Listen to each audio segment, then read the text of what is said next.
So perhaps the only person who believes that being a billionaire is actually thinking too small is Jeff Bezos. Some people predict he's going to be the world's first trillionaire. He is the founder of Amazon.com. He used to be a venture capitalist, and he's just a massively successful entrepreneur and the second richest person in the entire world. So, unbelievable person, and one of the smartest people in living today. So I put together this compilation of videos to really expose you to the most important knowledge of Jeff Bezos. Listen to this as many times as you possibly can. And if you're interested in learning more about how to start your own internet business or going to Amazon.com, the links are in the description. Enjoy. I had some family role models, and I had some other people, some sort of historical role models that I really looked at too. So certainly my grandfather was a serious role model for me. I just had spent so much time. I think you learn different things from grandparents than you learn from parents. It's a great. I would encourage anybody to try to spend time not only with their parents but with their grandparents. But I also had two people I always would read about, and were Thomas Edison and Walt Disney. Those were sort of my two biographical heroes. My math teacher in either 4th or 5th grade, I can't remember, Mrs. McInerney, she had a big influence on me. My calculus teacher in high school, Mr. Moore, he had a big influence on me. Mrs. Delchamps, who taught chemistry in high school, Mrs. Rule, who taught physics. I really, I have been blessed with, conscientious, hardworking, super smart teachers. And I don't know, because, I only got to go through school once, so I don't know if, I have a feeling I was lucky. I'd been hearing an ad campaign about smoking. I can't remember the details, but basically the ad said, every puff of a cigarette takes some number of minutes off of your life. I think it might have been 2 minutes per puff. At any rate, I decided to do the math for my grandmother. I estimated the number of cigarettes per day, estimated the number of puffs per cigarette, and so on. When I was satisfied that I'd come up with a reasonable number, I poked my head into the front of the car, tapped my grandmother on the shoulder, and proudly proclaimed, "At 2 minutes per puff, you've taken 9 years off of your life." I have a very vivid memory of what happened next. And it was not what I had expected. I expected to be applauded for my cleverness and my arithmetic skills. Instead, my grandmother burst into tears. I sat in the back seat, didn't know what to do, while my grandmother was crying. My grandfather, who'd been driving in silence, pulled over onto the shoulder of the highway. He got out of the car and came around and opened my door and waited for me to follow. Was I in trouble? My grandfather was a highly intelligent, quiet man. He had never said a harsh word to me, and maybe this was to be the first time. Or maybe he would ask that I get back in the car and apologize to my grandmother. I had no experience in this realm with my grandparents, and no way to gauge what the consequences might be. We stopped beside the trailer. My grandfather looked at me, and after a bit of silence, he gently and calmly said, "Jeff, one day you'll understand that it's harder to be kind than clever."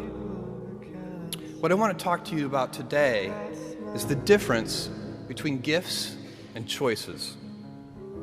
Cleverness is a gift. Kindness is a choice. Gifts are easy.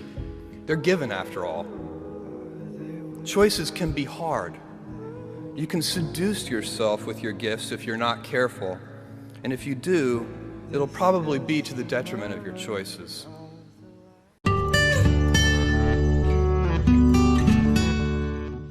So the most important thing, when you're thinking about books, the most important thing is they're constantly encouraging, the kind of participants in the book industry to think this way. The most important thing to observe is that you have to draw the box big. Books don't just compete against books. Books compete against people reading blogs and news articles and playing video games and watching TV and going to see movies.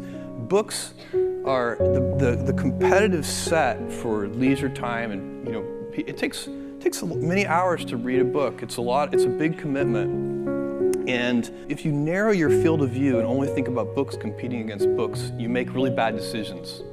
What we really have to do, if we want a healthy culture of long-form reading, and you have to differentiate between short-form reading and long-form reading. If you want a healthy culture of reading, book-length things, you've got to make books more accessible. And part of that is making them less expensive. Books, in my view, are too expensive. $30 for a book is too expensive. And if you just think, well, I'm only competing against other $30 books, then you don't get there. But if you realize that you're really competing against, Candy Crush and everything, then you start to say, well, gosh, maybe we should really work on reducing friction on long-form reading. And that's what Kindle has been about from the very beginning. We humans co-evolve with our tools. We change our tools, and then our tools change us. And in the internet era, almost all of the tools for reading have been reducing the friction of short-form reading. The internet is perfect for delivering, 3 paragraphs to your smartphone. The Kindle is trying to reduce friction for reading a whole book, and it's working. The vision for Kindle is every book ever in print, in any language, all available in 60 seconds. Surely making reading more affordable is not going to make authors less money. Making reading more affordable is going to make authors more money. Invention is not disruptive. Only customer adoption is disruptive. At Amazon, we've invented a lot of things that customers did not care about at all. And believe me, they were not disruptive to anyone. For innovate, you need a bunch of different kinds of people on a team. We need lots of operators on our team, so innovation comes in 2 major flavors. Everyday incremental innovation, and that's probably 70% of what we do, is just getting every little process a little bit better every day. That's so important. Any company that doesn't do that well is not going to succeed. And then there's this big, kind of white sheet innovation when you start something new. For that kind of innovation, in real invention, kind of clean sheet invention, you need people who, and this is very tricky, you need people who are experts in a certain domain area, because the world is so complex today. It's really hard to invent something if you're not an expert, if you don't have the underlying tools at your disposal and know what's going on. You can't, invent something in neurosurgery without knowing something about neurosurgery. It's just going to be very difficult because we're very advanced, and that's true in every field of endeavor. But to really be an inventor, you have to combine that expertise with the beginner's mind. You have to have a certain childlike ability to not be trapped by your expertise. And that fresh look, that beginner's mind, once you're an expert, is unbelievably hard to maintain.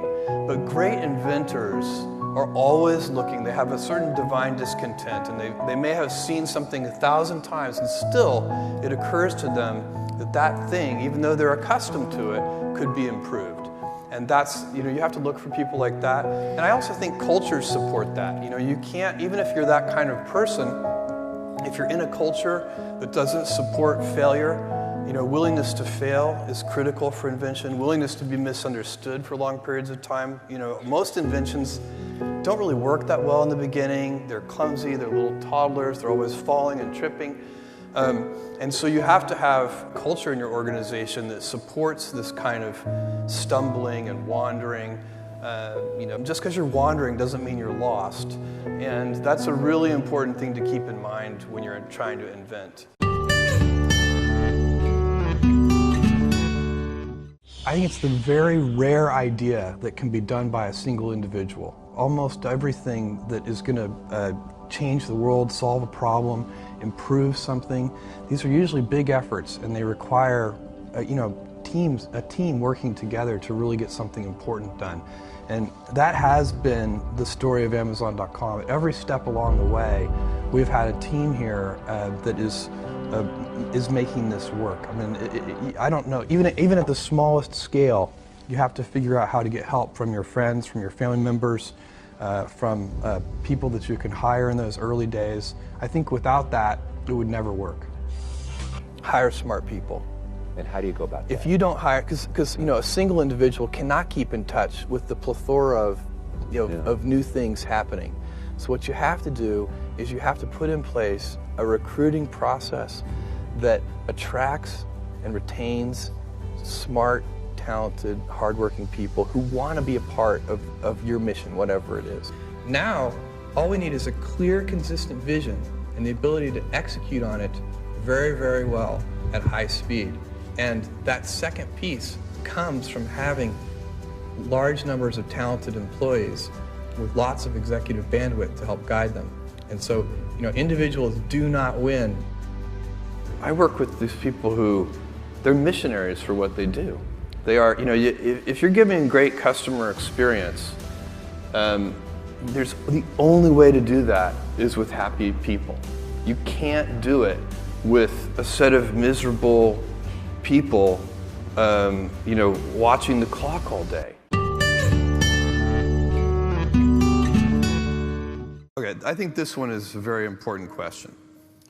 What does day 2 look like?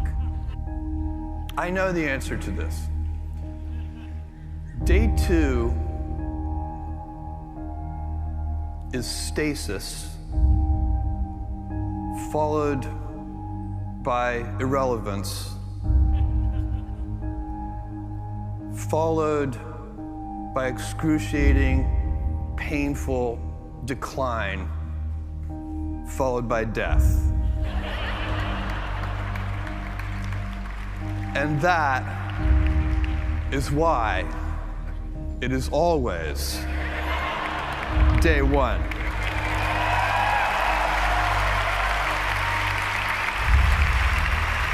Thank you, you guys. We have a very distinctive approach that we have been honing and refining and thinking about for 22 years. And it's really just a few principles that we use as we go about these activities. At the very top of the list is one I've already mentioned, but you'll probably hear it 10 times throughout tonight because it's so central, and it is customer obsession. It's customer obsession instead of, for example, competitor obsession. We did have the all-hands meeting, and I asked all of our 125 employees to be terrified and to wake up with their sheets drenched in sweat every morning, and I carefully specified sweat, but that they should be afraid not of our competitors, but they should be afraid of our customers, because our customers are the only ones who are going to ever give us money, and so that helps. It actually helps have that kind of customer focus because it helps you stay heads down. You don't get worried about what your competitors. Your competitors are going to do what your competitors are going to do. You can watch them, you can learn from them, but you can't let them set your strategy. You have to do what you're going to do, and you also can't let the media set your strategy. But you do see that happen. You can't let Wall Street set your strategy either.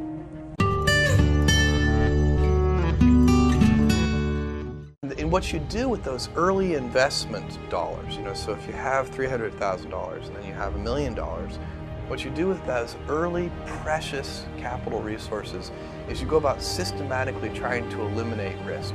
So you pick whatever you think the biggest problems are, and you try to eliminate them one at a time. And that's how small companies get a little bit bigger and then a little bit bigger and a little bit bigger, until finally, at a certain stage, you reach a transition where the company has more control over its future destiny. You know, when a company is very tiny, it needs a tremendous amount of not only hard work, but as we talked about earlier, luck. As a company gets bigger, it starts to become a little more stable, where if at a certain point in time, the company has a much bigger influence over its future outcome. It needs a lot less luck, and instead it needs the hard work. And at that point, there's a little bit more pressure, because then if you fail, you have nobody to blame but yourself. Nimble and robust. So you need to be able to take a punch, and you also need to be quick and innovative and doing new things at a high speed. That's the best defense against the future. And you have to always be leaning into the future. If you're leaning away from the future is going to win every time. Never, ever, ever lean away from it. Inside our culture, we understand that even though we have some big businesses, new businesses start out small. And so, it would be very easy for, say, the person who runs our U.S. books category to say, why are we doing these experiments with things? I mean, that generated, a tiny bit of revenue last year. Why don't we instead focus those resources and that, all that brain power on the books category, which is a big business for us. And instead, that would be a natural thing to have happen. But instead, inside Amazon, when a new business, reaches some small milestone of sales, email messages go around and everybody's, giving virtual high fives for reaching that milestone. And I think it's because we know from our past experiences that big things start small. The biggest oak starts from an acorn, and you've got to recognize, if you want to do anything new, you've got to be willing to let that acorn grow into a little sapling and then finally into a small tree, and maybe one day it'll be a big business on its own.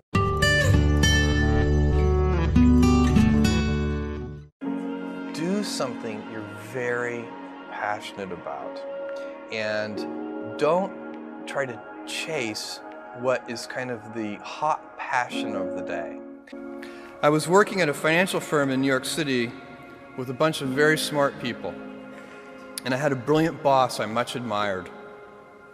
I went to my boss and told him I was going to start a company selling books on the internet. He took me on a long walk in Central Park, listened carefully to me, and finally said, "That sounds like a really good idea, but it would be an even better idea for someone who didn't already have a good job." That logic made some sense to me, and he convinced me to think about it for 48 hours before making a final decision. Seen in that light, it really was a difficult choice, but ultimately, I decided I had to give it a shot. I didn't think I'd regret trying and failing, and I suspected I would always be haunted by a decision to not try at all. After much consideration, I took the less safe path to follow my passion, and I'm proud of that choice. Tomorrow, in a very real sense, your life, the life you author from scratch on your own, begins. How will you use your gifts? What choices will you make? Will inertia be your guide, or will you follow your passions? Will you follow dogma, or will you be original? Will you choose a life of ease, or a life of service and adventure? Will you wilt under criticism, or will you follow your convictions? Will you bluff it out when you're wrong, or will you apologize? Will you guard your heart against rejection, or will you act when you fall in love? Will you play it safe, or will you be a little bit swashbuckling? When it's tough, will you give up, or will you be relentless? Will you be a cynic, or will you be a builder? Will you be clever, at the expense of others? Or will you be kind?